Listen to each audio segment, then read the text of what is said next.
बता रही है अब मिडिल ईस्ट की जंग में अमेरिका कूदेगा। ईरान के खिलाफ युद्ध में उतर सकता है अमेरिका। ट्रंप ने ईरान के परमाणु कार्यक्रम पर कड़ा रुख अपनाया है। डोनाल्ड ट्रंप ने साफ कहा 60 दिन दिए थे, कोई डील नहीं हुई।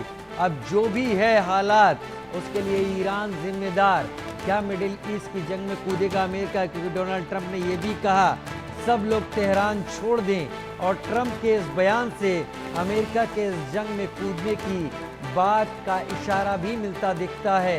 ट्रंप ने ईरान के परमाणु कार्यक्रमों पर रोक की बात कही थी। मिडिल ईस्ट की जंग में कूदने की तैयारी में है अमेरिका। एक तरफ इजराइल ईरान को तबाह कर रहा है। इजराइल ने पहले ही ईरान के एयर डिफेंस सिस्टम को तबाह कर दिया था, और अब इजराइल ईरान के अंदर घुसकर मनचाहे हमले अंजाम दे रहा है। अजय जांडियाल मेरे सहयोगी मेरे साथ लाइव जुड़ गए हैं ज्यादा जानकारी के साथ। अजय, कितने चांसेस समझ में आ रहे हैं कि अमेरिका इस जंग का एक हिस्सा बन जाएगा?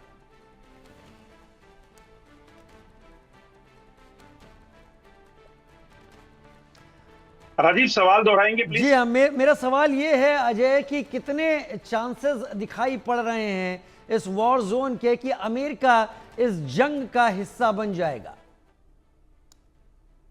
देखिए, एक चीज को तो राजीव सब समझते हैं कि दरअसल ये जंग जब शुरू हुई है उसके पीछे की मुख्य वजह जो है वो इजराइल के साथ साथ अमेरिका भी है। क्योंकि अमेरिका भी नहीं चाहता था कि ईरान किसी भी तरीके से परमाणु परीक्षण करे, परमाणु हथियार जो है वो ईजाद करे, और इसी चीज को लेकर उस पर पाबंदियां भी लगाई गई थी जिस पर ईरान ने खुद साइन किए थे। मगर जब ईरान चोरी छिपे अपने परमाणु हथियारों के आविष्कार में लगा हुआ था तो इसकी भनक जब अमेरिका और इजराइल को लगी, और मोसाद जो कि दुनिया की सबसे बेहतरीन खुफिया एजेंसी मानी जाती है, जब उसे पता चला तो उसने ये जानकारी जब साझा की, उसके बाद ये चीजें जो है अमेरिका तक पहुंची थी। नेतन्याहू ने ये चीजें अमेरिका को भी बताई, और उसी के बाद ये फैसला हुआ कि इजराइल जो है वो ईरान पर हमला करेगा।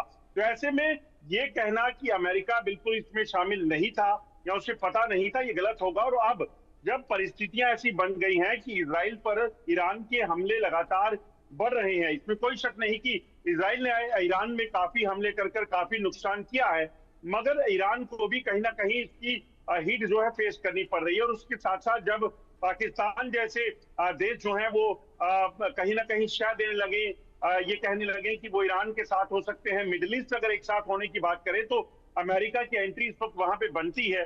तो ऐसे में हो सकता है जिस तरीके से G7 से ट्रंप वापस लौटे हैं, तो इस चीज की पूरी आशंका जताई जा रही है कि हो सकता है कि मिडिल ईस्ट से वापस लौटे ट्रंप जो है वो इस युद्ध का हिस्सा आने वाले समय में बने, अगर ईरान यहाँ रुकता नहीं है।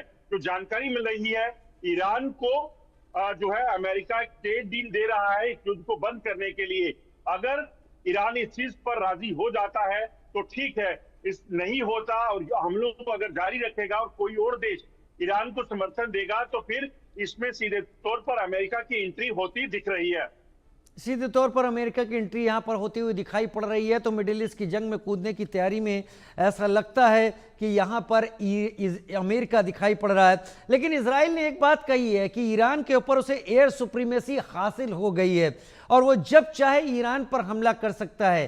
क्या इससे यह भी इशारा मिलता है कि ये वॉर, ये युद्ध ज्यादा लंबे समय तक खिंचने वाला नहीं है?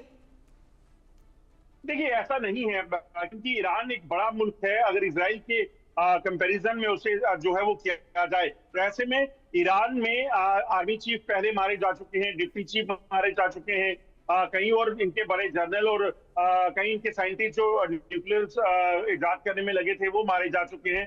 मगर ईरान ने एक इशारा ये किया है कि वो अपने जो न्यूक्लियर जो बनाने की जो उसकी वो प्लानिंग थी उसमें वो जारी रखेगा। तो ऐसे में अमेरिका को एंट्री लेनी पड़ेगी, क्योंकि ईरान के पास काफी मात्रा में यूरेनियम मौजूद है, और अंदर खाने से अगर वो इसी तरह से तैयार कर लेता है परमाणु बम और वो इसका इस्तेमाल कर देता है तो यकीनन वो कहीं ना कहीं खतरनाक हो सकता है। तो शायद यही वजह है कि ट्रंप इसमें एंट्री ले सकते हैं और जल्दी ईरान पर को घुटनों पर लाने के लिए जो है ये कार्रवाई हो सकती है। मगर अभी क्योंकि एयर स्पेस बेशक जो एयरफोर्स बेसिस हैं उसके बेशक उसमें ध्वस्त कर दिए हो ईरान के इजराइल ने, मगर उसके बावजूद उसके पास कई तरह की मिसाइलें हैं जो लॉन्ग रेंज की मिसाइल्स हैं। और उसके साथ साथ ऐसा भी हो सकता है हम्म। कि ईरान जब भी कई और देशों से जिनसे वो हथियार लेता है उनके साथ उसकी डील जारी रहे। रशिया जैसे अगर उसकी मदद कर देता है तो पाकिस्तान उसे मदद दे देता है, तो यकीनन एक ये जंग जो है वो लंबी खिंची हो सकती है। तो ऐसे में अब देखना होगा कि ट्रंप कहने के बावजूद अगर ये लोग कोई उससे समझौता करके उसे मदद देते हैं तो फिर ये जंग लंबी भी खिंच सकती है और फिर अमेरिका की एंट्री